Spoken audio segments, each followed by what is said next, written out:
ele fala lá para a igreja séria, na segunda igreja, e fala: eu conheço, eu conheço, ele sabe todas as coisas. Amém. Louvado seja o nome do Senhor. Então ele sabe. Ele sabe. Às vezes a gente acha que a igreja está parada, mas isso não é verdade, irmãos. Jesus está se movendo através da igreja.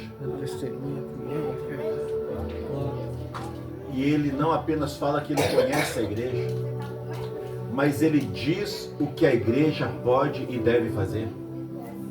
Ele diz aquilo que a igreja deve manter e o que a igreja deve deixar de lado. Ele diz o que ele está se agradando, o que ele não está se agradando na igreja. E por que ele diz isso? Porque ele é o Senhor da igreja. É ele quem comprou a igreja com o seu sangue. É ele que tem cravos nas mãos. É ele que tem cravos nos pés. É ele que tem o lado furado. É ele que carregou a cruz. É ele quem foi pregado na cruz. É ele que teve coroa de espinhos. É ele quem morreu, foi humilhado. Mas é ele quem ressuscitou. E como diz Paulo, escrevendo aos Efésios, comprou a igreja com o seu sangue. Aleluia. Glória a Deus. Aleluia. Louvado seja o teu nome, Jesus. Outra coisa, irmãos. A Bíblia nos mostra aqui no Apocalipse 7 castiçais.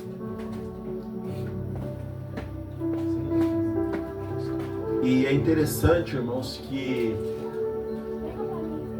esses 7 castiçais, os estudiosos dizem que eles representam a igreja do Senhor em todas as épocas, desde a igreja do Pentecostes, lá em Jerusalém, até a igreja de hoje, que é a igreja que está próxima do arrebatamento. Então, irmãos, uma coisa nós aprendemos: se Jesus está se movendo entre todas as igrejas, Jesus nunca ficou parado. Ele se move desde o Pentecostes e vai se mover até o arrebatamento da igreja. Jesus está se movendo em nosso meio. Aleluia.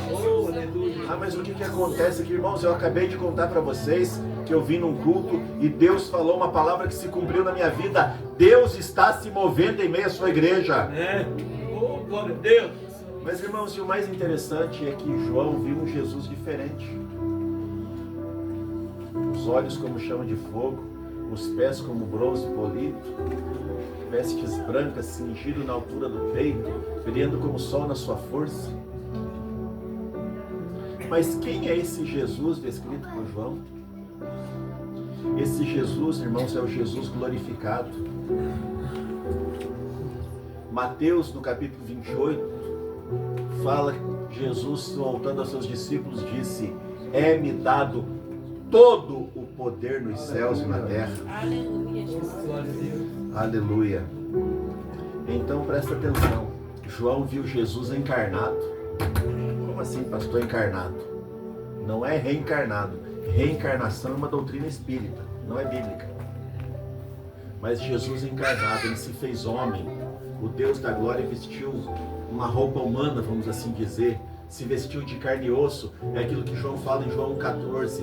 O verbo se fez carne e habitou entre nós. Então ele viu Jesus encarnado. Ele também viu Jesus humilhado. Por quê? Porque João viu Jesus na cruz.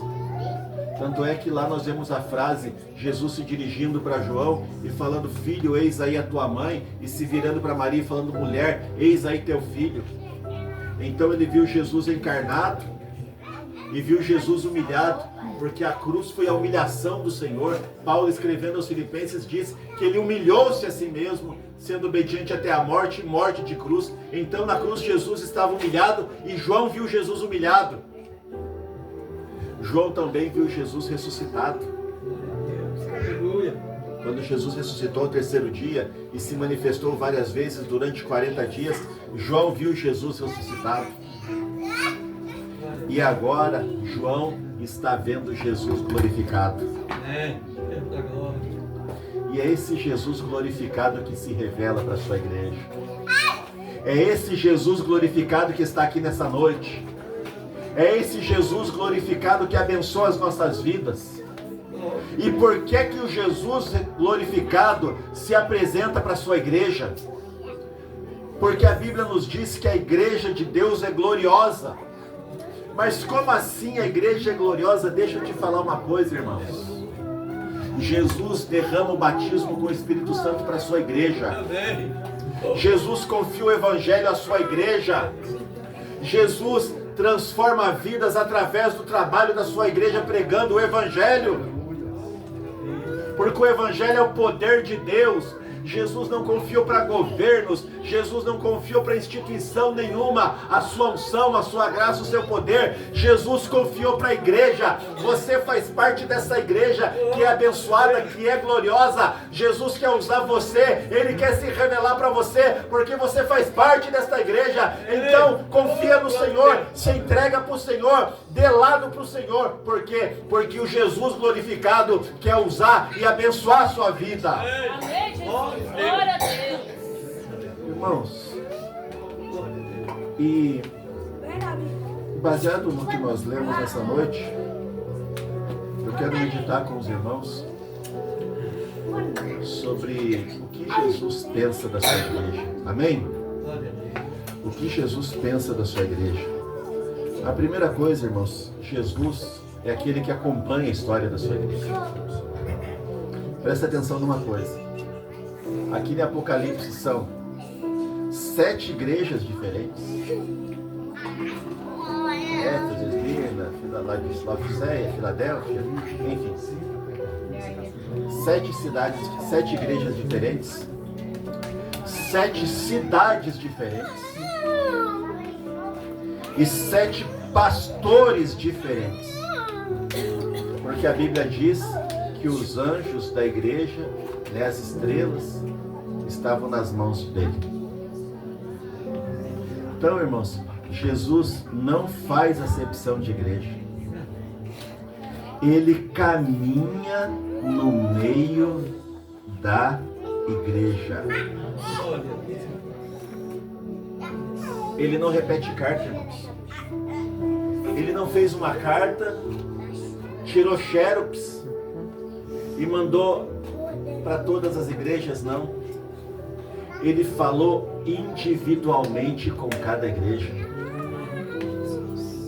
Eu conheço. Eu quero te falar uma coisa, meu irmão. O Deus, o Senhor nosso Deus, Ele é o Deus da igreja. Ele é o Senhor da igreja. Através de Jesus Cristo é o Salvador da igreja. É o Deus que nós adoramos coletivamente. Mas deixa eu te falar uma coisa. Ele também é o teu Deus pessoal. É por isso que o salmista fala: Rei meu e Deus meu, porque Ele é o Senhor da igreja, Ele é o Senhor das multidões que descritas no Apocalipse, mas Ele também é o teu Deus pessoal, que você pode virar para Ele e falar: Senhor, meu Deus e meu Pai. Sabe por quê? Porque através de Jesus Cristo nós somos dele e Ele é o nosso Deus. Aleluia! Então a igreja viveu muitas épocas. A igreja viveu a época do Pentecostes, dos pais apostólicos, dos pais da igreja, da cristianização do império, a idade das trevas, a reforma, os avivamentos, o século missionário, o pentecostalismo.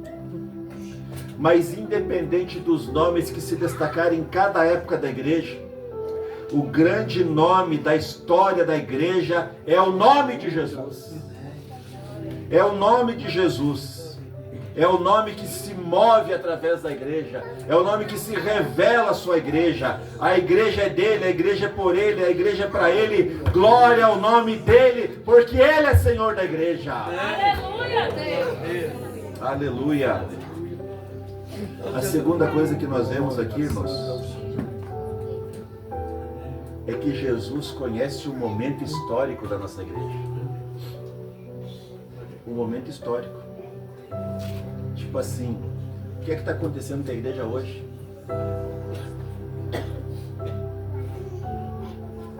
Uma das coisas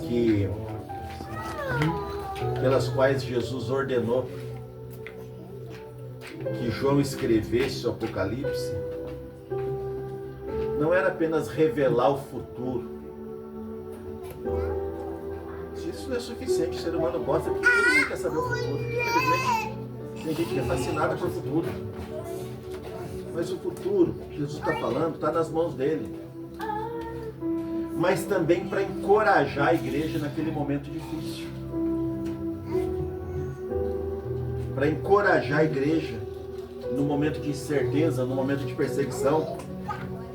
Afinal de contas, João estava preso. E a igreja deve ter se perguntado assim: o que é que nós vamos fazer sem o nosso líder? Mas assim como nós lemos no capítulo 6, que após a morte do rei Uzias, Deus se manifestou para Isaías assentado no trono, Jesus se mostrou glorificado para João, para dizer uma coisa: olha, João pode estar preso, mas eu estou com vocês.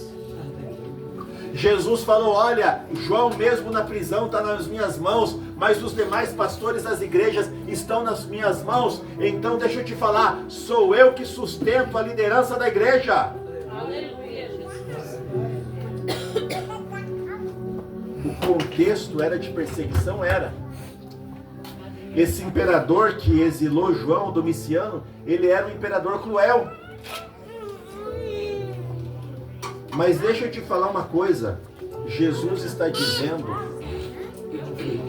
que o que acontece com a igreja interessa para ele.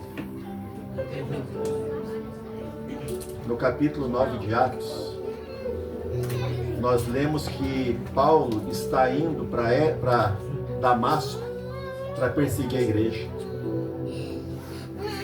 E no meio do caminho, Jesus aparece para Saulo e não fala: Saulo, por que você está indo perseguir os crentes de Damasco? Jesus não fala isso não. Mas Jesus fala para ele: Saulo, Saulo, por que você me persegue? Por que você me persegue? Saulo não estava perseguindo tão somente a uma igreja, a um povo, a um grupo de pessoas que estava na cidade de Damasco. Mas Jesus fala: Saulo, vai muito além do que você imagina. Você está me perseguindo porque perseguindo a igreja, estão perseguindo a Jesus, porque a igreja é dele, ele ama a igreja, ele morreu pela igreja. Louvado seja o nome do Senhor.